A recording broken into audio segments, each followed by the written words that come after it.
Thank you for joining us at the Roundtable. Brought to you by Community Education Arts, a nonprofit organization based in Noblesville, Indiana. I'm Alice Cavanis-Gober, president of CEArts. And I'm Sarah E. Morin, secretary of CEArts.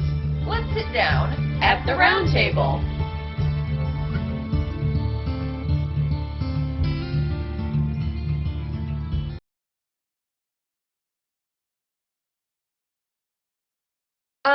Why don't we talk a little bit about some more of the psychological impacts? Yes, I think that's seeing? really important. I know there's a lot of, again, with going back to when we were talking about resources that a lot of the bigger arts organizations are putting together. If you go on the Indiana Arts Commission, Indiana Humanities, all these places, there are a lot of resources for even psychological help, benefit mental health professionals are weighing in on isolation issues and things like that. That sounds like I'm focusing on the negative, and I don't really mean to, but I think that in this first phase of this, transitioning to, kind of sheltering in place, isolation, virtual reaching out and communicating rather than, oh, I can shake your hand or hug you, there is going to be some negative psychological effects, and I think it would be kind of dumb to not address those a little bit. I mean, especially for artists who, it sounds very cliched and stupid, but we're a temperamental group. We have emotions, and I think that, some people like me might go through that kind of phase of just creative paralysis. Then you try to come out of that and find ways to come out of that and get inspired and everything. And so we kind of talked about that already. So let's try to be a little more positive and talk a little bit about, maybe the more positive psychological benefits, to turning to the arts in times of individual or community crisis. Take it away, Sarah E. Sure. And again, I've been fascinated by, especially for amateur hobbyist artists, this is an opportunity to explore your art. I see lots of people are saying, hey, I have extra time now. I've always wanted to learn how to paint. So I am looking up YouTube tutorials and I'm trying this thing that I've never tried before. Yeah. Or you see lots of people, like there's an art museum, I can't remember which one right now, but they're encouraging people at home to recreate famous works of art. Oh, yes, I saw that online. That was hilarious. Yeah. Just dress up and hold up pitchfork and be the Winslow Homers and stuff. Yeah. Right, absolutely. And so getting lots of people involved in that process, and I would even argue that anyone who has ever created a toilet paper meme in the last 3 weeks has done a creative work of art. Yeah, they have. Yeah. I mean, they have, put an image together in a new way. They've interpreted what's happening in current events, and they've displayed it. I think they have created art. Yes. And there's a lot of release that happens from it, a lot of coping, but also I would like to bring it up as a form of play. At my workplace, we've been talking a lot about the book Play by Stuart Brown. And the reason that we should play even as adults, there's many reasons, is that there are real psychological benefits. It keeps your brain adaptive. It keeps your brain, it increases the plasticity as you age. We all feel refreshed after we play. And it is just healthy for us as even adults to play. And the play personalities that Stuart Brown brings up in his book, there's several different types. There's people who like to play by moving around. There's people who like to play by being competitive. Some of the ones for us artists are the storyteller. We play by creating stories, or the artist, someone who creates something.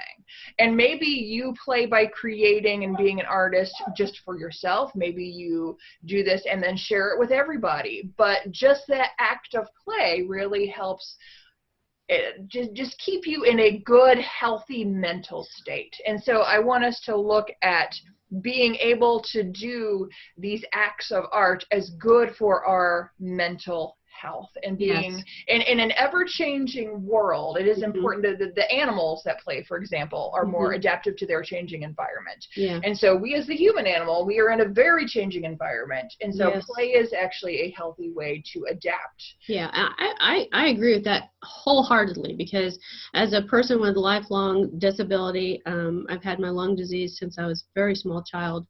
and really, art has always been therapy for me. It has been my way of expressing myself and connecting to a larger world that I may not physically be able to connect with. This situation has just amplified all of that, and made it even more in my mind, that kind of, the bad stuff I talked about before. But it also, I'm really working on processing all that to get to the point where I feel like, even though I've been doing artwork a long time, whether it's writing or painting or photography or whatever, all my different mediums and genres, I also want to come up with new art, out of the box art for me. I mean, I've done a lot of variety of artwork, but there's a lot out there I've never tried. And, so I encourage people who are already feeling like they're professional artists. They've been doing their oil paintings or their sculptures or their, music or whatever for years and years and years. Okay, pick up something else. Try something else. You were talking about people who aren't professional, who are more like they just did a hobby, or they have always wanted to try something. Someone who's been a oil painter forever could start making, wood sculptures. I don't know, you know what I mean? Or write a poem. They could write a poem. Right. Try something new. Right. This is an opportunity to stretch your artistic muscles, and Right. and that's a good thing, right? The world needs more art. It Always, is. always. Yeah.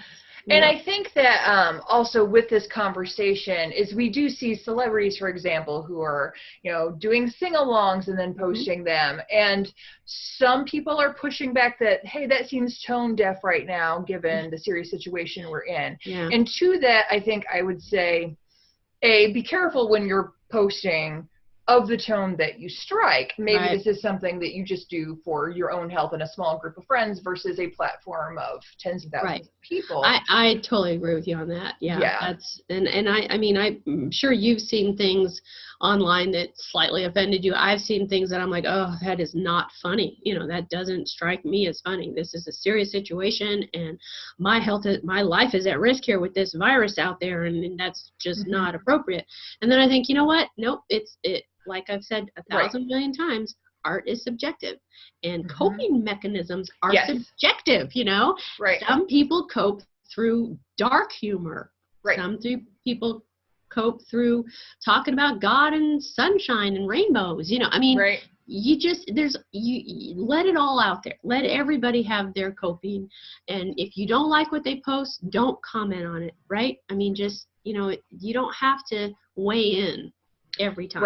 Right. Yeah, that's why I kind of defend those people who, with good intent, are putting out art that maybe other people say, hey, that seems a little tone deaf. I'm still giving them the benefit of the doubt there, that they are doing what they need to do within themselves to cope.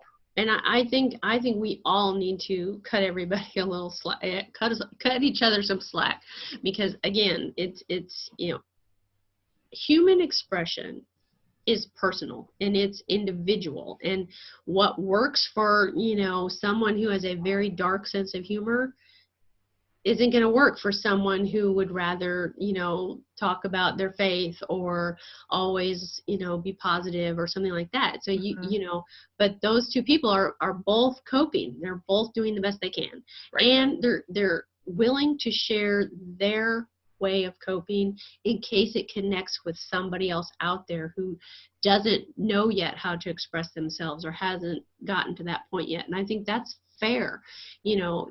I might express something that somebody's going to think, oh my God, that's maudlin, that's depressing, that's blah.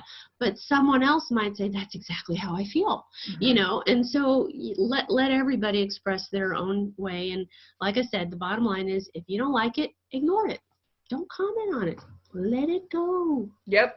It's not all about you, Right. And if it's on a Facebook stream, you can just, not follow them for a little bit. That's right. If it gets really bad, just unfollow, or, worst case, if it's a friend of yours, unfriend them, So, yeah, I mean, there are ways to be human in this, seems like inhuman situation that we're in, we still have to be human. So let's try and be nice about it. So, yeah. So yeah, we overall just encourage artists to stay connected. Help yourself, help others through Facebook, through Zoom, through YouTube, all of these options that we do have because of the internet. But also remembering that if you need to check on some of the shut-in people who do need some assistance even in getting groceries, you know, remember to do those things as well. So what kind of, oh, go ahead, I'm sorry, Well, I Alice. was going to say kind of our final thoughts. You know, I think hopefully we'll never get another pandemic like this. Hopefully we'll all survive this one. But we will have, like you mentioned in our notes, we'll have snow days. Long-term illness, hello, people who don't drive but draw at home and take weekly art lessons. So having alternative ways to continue with those things is really important. Your final thoughts, expand on that a little bit maybe? Honestly, I think that we've said it already, you know, just try to stay connected and supportive. Yeah, connected and supportive. I like that. That's the bottom line. And gosh, you know, maybe supportive is the most important part of that. You know, you really, really just lift each other up. Don't drag each other down or knock each other down. Lift each other up. So yeah, I like that. Great. Good job. Yay. All right. So next time we get together, we're going to be talking about our NICE project. Let's do a little shameless plug for that. We're going to be talking about the Noblesville Interdisciplinary Creativity Expo 2020 version, which is going to be a little different than all the versions in the past. This is our 6th annual year, and it is going to be like no other year before, right? But the first thing I'm going to tell people is that we are going to choose our books and our passages together online this way in the moment. Normally in the past we've always had that discussion in private and then announced our choices. We're going to let the public see our discussion and our choices happen live. So stay tuned for that next time. For now, this is Alice and Sarah E. saying take care. Stay safe. Wash your hands. Keep that social distancing going. Stay at home. And God bless you all. This has been At the Round Table with Alice and Sarah E. of Community Education Arts. Our nonprofit organization is based in Noblesville, Indiana. You can find us online at CEArts.org.